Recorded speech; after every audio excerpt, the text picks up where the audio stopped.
강한하게 정치톡 시간입니다. 7월 13일 시선을 집중시킨 정치 뉴스 만나보시죠. 자, 오늘의 첫 번째 정치톡은 업무 방해죄 대 돌파리 변호사입니다. 최근 국민의힘 김재원 최고위원이 민주당의 대선 경선 선거인단으로 참여하고 지지층에게도 공개적으로 동료를 하면서 역선택을 둘러싼 여야 공방이 계속되고 있죠. 민주당은 명백한 경선 개입이자 악의적인 정치 선동이라면서 강력 반발하고 있는 반면 국민의힘은 그러한 역선택이 불법은 아니라고 반박을 했습니다. 하지만 여당의 유력 주자인 이재명 후보는 김 최고위원의 행위가 범죄 행위에 해당된다면서 강도 높게 비판했습니다. 직접 들어보시죠. 경쟁력이 떨어지는 후보를 역으로 선택해서 그 사람을 후보로 뽑히게 하겠다는 것은 정치 도의에도 어긋나는 일이긴 하지만 더 심하게 말씀드리면 사실 형사법상의 업무방해죄에 해당될 수 있습니다. 세계 어느 나라에도 경쟁하는 정당의 상대 지휘부가 저쪽 정당의 약한 후보를 찍어라 이렇게 하는 경우는 없었지요. 처음 봅니다. 상대 정당의 유력 후보를 떨어뜨리기 위한 역선택 종용은 형사법상 업무방해죄에 해당될 수 있다. 이렇게 지적을 했습니다. 형법 제314조에 해당하는 업무방해죄는요. 허위사실을 유포하거나 위계 또는 위력으로써 사람의 업무를 방해하는 범죄를 가리킵니다. 이에 대해 김 최고위원은 오늘 이 후보가 법을 제대로 모르는 게 아니냐라면서 돌파리 변호사라는 직격탄을 날렸습니다. 위계라고 하는 것은 거짓말한 거죠. 속여서 몰래 속여서 잘못되게 하는 것. 또 위력은 힘을 가해서. 그렇죠.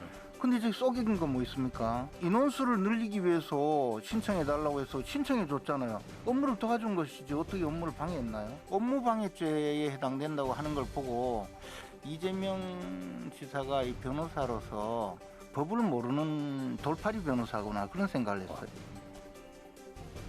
선거 과정에서 역선택이 문제로 떠오른 건 이번이 처음이 아닙니다. 한때 이를 방지하기 위한 안심번호제가 도입되기도 했지만 역선택을 완전히 예방할 수는 없었는데요.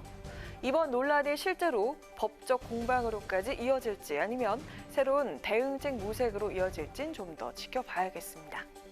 이어서 오늘의 두 번째 정치톡은 자해정치입니다.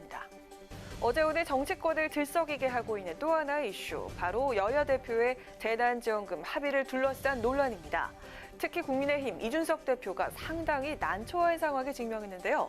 당내 반발로 당초 합의했다고 발표한 내용은 번복했지만 당 안팎의 비판과 반발은 계속되고 있습니다. 그중에서도 당내 비판에 선봉에 선 인물, 바로 당내 대선 주자 중 한 명인 윤희숙 의원입니다. 윤 의원은 어제 여야 합의 소식이 전해진 직후에 페이스북을 통해서 민주적 당 운영을 약속해놓고 당의 철학까지 마음대로 뒤집는 제왕이 되려 하냐면서 이 대표를 향해서 강력하게 반발했습니다. 오늘도 전 국민 돈풀이기 게임에 이 대표가 동조한 것이라면서 국민들을 설득할 수 있는 가장 날카로운 무기를 망가뜨렸다고 공세를 이어갔습니다. 특히 이 과정에서 윤 의원은 이 대표를 비난하는 내용의 이준사기라는 댓글에 좋아요를 누르면서 공감을 나타내서 눈길을 끌었는데요. 한편 윤 의원의 이 같은 비판 공세에 제동을 걸고 나선 인물이 있습니다. 바로 지난 전당대회 과정에서 이준석계를 자처했던 하태경 의원인데요. 하 의원은 오늘 페이스북을 통해서 여야 당대표 간에 실제 합의된 내용까지 왜곡하면서 침소봉대해서 내부 공격을 가하는 것은 자해정치라고 일침을 놓았습니다. 이어 하 의원은 일각에서 오해하고 있는 국민 100% 재난지원금 제공은 합의사항이 아니었다라고 강조했는데요.